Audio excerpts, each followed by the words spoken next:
બોટાદમાં પણ રોડ રસ્તાની હાલત અત્યંત ખરાબ છે। બોટાદથી ગઢડા તેમજ અન્ય શહેર અને જિલ્લાને જોડતા નેશનલ હાઈવેની હાલત અત્યંત ખખડધજ છે।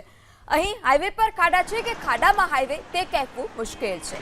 હાઈવે પર ઠેર ઠેર ખાડાને કારણે અકસ્માતની સંખ્યા દિવસે દિવસે વધી રહી છે।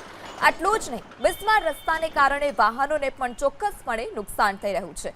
નેશનલ હાઈવે ઉપરાંત શહેરના અન્ય રોડ રસ્તાની પણ આ જ પ્રકારની જે સ્થિતિ છે તે જોવા મળી રહી છે।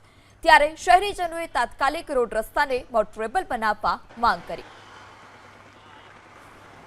બહુ ખૂબ જોખમ છે, પડ્યા એટલે પૂરું તમારું થઈ જાય। કંઈક ફ્રેક્ચર તો આવી જાય, કારણ કે એક ફૂટના ખાડા છે, બરોબર। પથરા નાખીને માણસો રેડવા, જો તમે જુઓ તો પથરા નાખ્યા છે કે ખાડામાં કોઈ ન પડે એટલા માટે, પણ આ કોઈ નગરપાલિકાવાળા ધ્યાન દેતા નથી।